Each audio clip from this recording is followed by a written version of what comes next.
Friends, इस lesson में हम लोग एम्फेसिस के बारे में बात करने जा रहे हैं। एम्फेसिस दोस्तों एक बहुत ही इंपॉर्टेंट प्रिंसिपल ऑफ डिजाइन है। बेसिकली एम्फेसिस है क्या? दोस्तों, जब हम अपनी कॉम्पोजिशन में या अपने डिजाइन में कोई एक ऐसा एरिया क्रिएट कर लेते हैं या डिफाइन कर लेते हैं जिसकी तरफ व्यूअर की यानी कि देखने वाले की तमाम तर अटेंशन जो है वो डाइवर्ट हो रही हो, तो इसको हम कहते हैं कि हमने अपने डिजाइन में एम्फेसिस का प्रिंसिपल अप्लाई किया। दोस्तों, ये जो एरिया हमने बनाया अपने डिजाइन के अंदर जिसकी तरफ देखने वाले का ध्यान हमने डाइवर्ट किया है, इसको हम फोकल एरिया के नाम से जानते हैं। अच्छा, ये जो एम्फेसिस क्रिएट करने का काम है, ये बहुत सारे तरीकों से किया जा सकता है।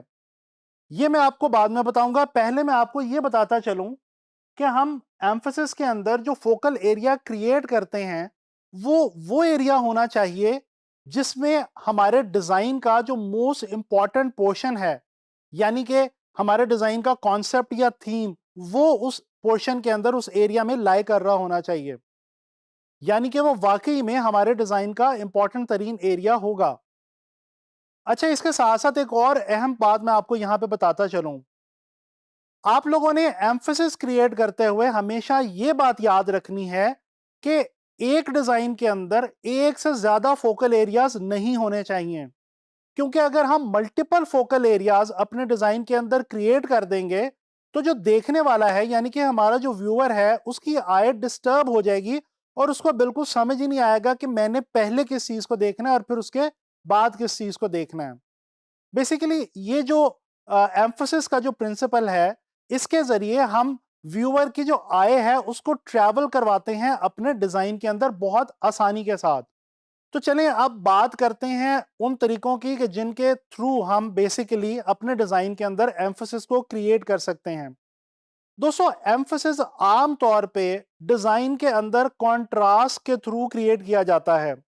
जब मैं ये कह रहा हूं तो इसका मतलब ये है कि ऑपोजिट चीजों को इस्तेमाल करके, मिसाल के तौर पे आप इस विजुअल को देखिए, यहां पे आपको कुछ ग्रे कलर के सर्कल्स नजर आ रहे हैं और उनके बीच में एक रेड कलर का सर्कल है। तो बेसिकली कंट्रास्ट दे दिया और ब्रेक दे दी कलर के अंदर, और कलर में ब्रेक देके एक खास जो सर्कल है उसको ज्यादा इंपॉर्टेंट बना दिया गया है यहां पे इस विजुअल में। इसको कहते हैं एम्फोसिस क्रिएट करना। इसी तरह से एक और मिसाल मैं आपको दिखाता हूं। ये विजुअल देखें, इसके अंदर लाइट और डार्क की मदद से यानी कि वैल्यू की मदद से एम्फोसिस क्रिएट किया गया है। आप देख सकते हैं कि फ्रंट पे जो एक ब्लैक कलर का इमेज है वो ज्यादा अटेंशन ग्रैब कर रहा है रादर देन के जो पीछे बैकग्राउंड पे ग्रे कलर के इमेजेस हैं उनकी निस्बत। अच्छा, इसी तरह हम बाजुकात किसी पैटर्न को ब्रेक करके भी एम्फोसिस क्रिएट कर सकते हैं। इसी विजुअल को देख लीजिए, यहां पे कुछ डिफरेंट आइकॉन्स हैं, इमोजीज हैं, जो कि ज्यादातर आपको जो नजर आ रहे हैं इस विजुअल में वो स्माइल के इमोजीज हैं, लेकिन बीच में एक सैडनेस का इमोजी दे दिया और उसका कलर भी चेंज कर दिया है। तो हो क्या रहा है, जब आप इस विजुअल को देखेंगे तो आपकी नजर सबसे पहले इस सैड वाले रेड कलर के इमोजी पे पड़ेगी, ना कि उन येलो कलर के जो स्माइल वाले इमोजीज हैं उनके ऊपर। सो बेसिकली इस तरह से हम एम्फोसिस क्रिएट करते हैं। अच्छा, इसी तरह हम ऑब्जेक्ट्स के या अपने डिजाइन एलिमेंट्स के साइज को वेरी करके भी एम्फोसिस क्रिएट कर सकते हैं। जैसे आप ये देखें, इस विजुअल के अंदर आप देख सकते हैं कि यहाँ पे एक जो ऑब्जेक्ट है उसको बड़ा कर दिया गया है और इस तरह से उसकी तरफ ध्यान जो है वो बांट दिया गया है देखने वाले का। अच्छा, इसी तरह से एक और आपको तरीका बताता चलूं। बाजुकात हम अपने जो हमारे एलिमेंट्स होते हैं उनको हम कुछ इस तरह से प्लेस करते हैं या इस तरह से कैप्चर करते हैं कि उस प्लेसमेंट की वजह से वो फोकल एरिया बन जाते हैं हमारे डिजाइन का या हमारी फोटोग्राफ का। इस फोटोग्राफ को देख लीजिए। इस फोटोग्राफ में आप देख सकते हैं कि मट्टी है जो कि ब्राउन कलर की है और जो मट्टी का एक प्रॉपर खूबसूरत रंग होता है, और उसके बीच में एक ग्रीन कलर का ये छोटे से कुछ 2-3 लीव्स की एक शाख निकली हुई है।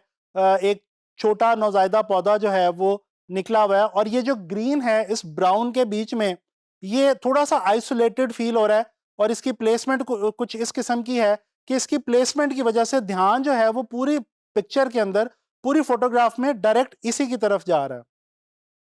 अच्छा, चलें अब कुछ बात करते हैं प्योरली ग्राफिक डिजाइन के हवाले से एम्फेसिस की। दोस्तों, इस पोस्टर को देखिए, ये एक मूवी पोस्टर है और आप देख सकते हैं कि इस मूवी पोस्टर के अंदर कलर को ब्रेक करके भी और उसके अलावा साइज के अंदर वेरिएशन लाके भी जो है वो एम्फेसिस हमने यहाँ पे क्रिएट किया है अपने डिजाइन के अंदर। इसी तरह से ये एक और पोस्टर देखते हैं। ये भी एक मूवी से रेलेवेंट ही पोस्टर है और आप देख सकते हैं कि कैमरा नजर आ रहा है आपको फोरग्राउंड में और उसके अंदर जो उसका लेंस है उसके अंदर आई बना दी गई है। आई की जो इमेज है वो दिखा दिया गया है और वो इमेज इतना मैग्नीफाई कर दिया गया है कि जब हम देखते हैं इस इमेज को, पूरे पोस्टर को, तो हमारा ध्यान सबसे पहले डायरेक्ट उस आई वाले पोर्शन पे जो वो लेंस वाली जगह पे है वहीं पे जाता है। तो इस तरह से हम पोस्टर्स के अंदर बेसिकली अपने किसी भी डिजाइन्स के अंदर जो भी हम आइटम्स प्रोड्यूस कर रहे हो डिजाइन में, उनके अंदर हम एम्फोसिस क्रिएट करते हैं। एक वेबसाइट की मिसाल भी देख लेते हैं। ये देखिए, ये एक वेबसाइट है एक इवेंट के हवाले से, जो कि एंटरप्रेन्योरशिप के हवाले से एक इवेंट है और आप देख सकते हैं कि इसमें बिल्कुल सेंटर में करके बड़ा करके उन्होंने लोगो जो है वो क्रिएट किया है और उसके नीचे इन्होंने डेट जो है वो रख दी है और यहाँ पे इन्होंने कलर की भी वेरिएशन दी है। बैकग्राउंड पे डार्क कलर्स हैं, ग्रेज और ब्लैक्स हैं, ब्लूज हैं, डार्क ब्लूज हैं और फोरग्राउंड पे प्योर वाइट यूज करके जो है इन्होंने एक एरिया, यानी कि ये जो लोगो है और जो डेट है, इसको इन्होंने फोकल एरिया बना दिया है। तो दोस्तों, आप लोगों ने देखा कि डिजाइन के अंदर एम्फेसिस की किस कदर ज्यादा अहमियत है और हम डिजाइन्स को कितना इंटरेस्टिंग बना सकते हैं अगर हम जो प्रिंसिपल है एम्फेसिस का उसको फॉलो करें अपने डिजाइन्स के अंदर। तो आप लोगों को मैं ये रेकमेंड करता हूं कि आप लोग एम्फेसिस के ऊपर बहुत ज्यादा ध्यान दें और आने वाले वक्त में जब आप लोग डिजाइन्स बनाएंगे तो आप इस प्रिंसिपल को यूज करके बहुत इंटरेस्टिंग डिजाइन जो हैं वो क्रिएट कर सकते हैं। मैं उम्मीद करता हूं कि आप लोगों को ये लेसन जो है ये पसंद आया होगा। इंशाल्लाह ताला नेक्स्ट लेसन में किसी नए प्रिंसिपल ऑफ डिजाइन के हवाले से बात होगी।